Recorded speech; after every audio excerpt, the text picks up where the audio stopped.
है मसीह का प्यारा वचन, ये है वचन प्यारा।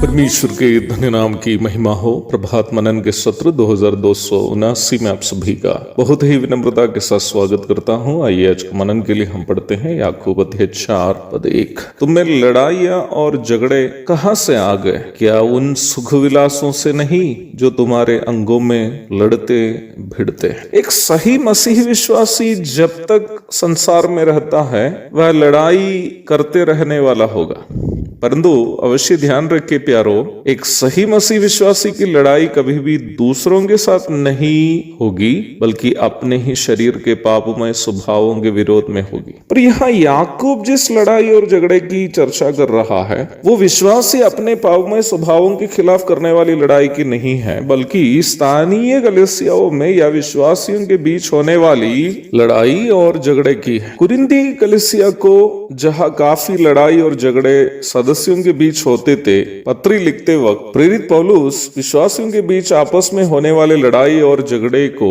विश्वासियों में आत्मिक परिपक्वता की कमी और शारीरिकता का संकेत के रूप में बताया। पहला कुरिन्थी 3:3। शारीरिकता का मतलब है शरीर की अभिलाषाओं से प्रभावित अवस्था। हम इस बात को पूर्व में कई बार मनन किए हुए है कि उद्धार प्राप्त विश्वासी में दो प्रकार के स्वभाव है। एक उसका भीतरी स्वभाव अथवा आत्मिक स्वभाव और दूसरा है बाहरी स्वभाव अथवा शरीर के स्वभाव। शरीर के स्वभाव अथवा बाहरी स्वभाव उस व्यक्ति के अपने स्वभाव है जो उन्होंने अपने पूर्वजों से प्राप्त किया है। पूर्वजों से प्राप्त हर मनुष्य के स्वभाव पाप से प्रदूषित है, जिसे उस मनुष्य का स्वार्थ भी कह सकते हैं। रोमी अध्याय 7 की 18 से 24 तक पढ़िएगा। विश्वासी और अविश्वासी दोनों में ये बाहरी मनुष्यत्व है अथवा बाहरी स्वभाव है जो उसके शरीर के स्वभाव है, परंतु भीतरी स्वभाव अथवा आत्मिक स्वभाव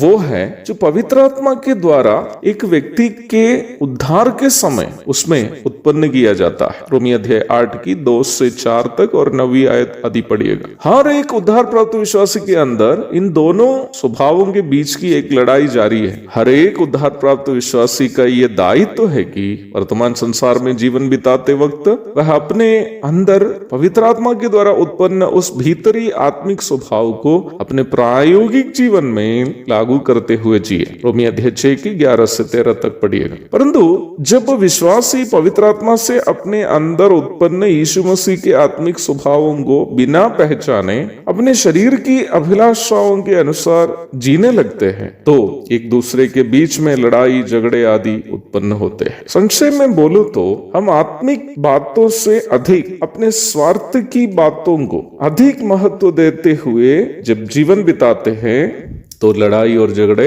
निश्चित रूप में उसके परिणाम स्वरूप आएगा। स्वार्थ अथवा पापमय अभिलाषाएं हर किसी के अंदर वास करने के कारण एक व्यक्ति अपने स्वार्थ के अनुसार जीवन व्यापन करता है तो स्वाभाविक रूप में निम्न व्यक्ति के करीबी लोगों में भी स्वार्थ से जीने की प्रेरणा होगी, और जब सभी अपने अपने स्वार्थ की पूर्ति के लिए जीने लगते हैं तो स्वाभाविक रूप में लड़ाई और झगड़े भी उनके बीच में उत्पन्न हो जाती है। यदि मेरा जीवन अपने स्वार्थ से प्रेरित हो तो स्वाभाविक रूप में मेरी पत्नी भी अपने स्वार्थ से प्रेरित होकर जीने की संभावना है। जब मैं और मेरी पत्नी हम दोनों यदि अपने अपने स्वार्थ से प्रेरित होकर जिएंगे तो क्या हम ये उम्मीद कर सकते हैं कि हमारे बच्चे आत्मिक होकर बढ़ेंगे? कभी नहीं। यदि हम सभी अपने अपने स्वार्थ से प्रेरित होकर जिएंगे तो क्या हम जिस कलीसिया में सेवा करते हैं, क्या हमारे स्वार्थ से प्रेरित जीवन हमारी कलीसिया के विश्वासियों के जीवन को प्रभावित नहीं करेगा? अवश्य। आत्मिक स्वभाव से जीने का अर्थ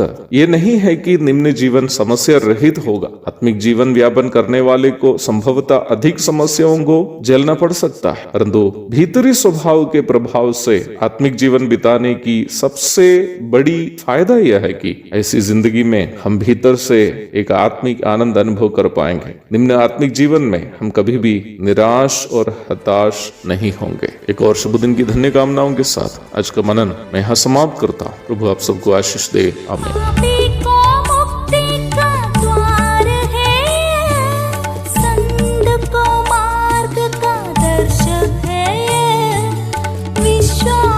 करते हैं उसके लिए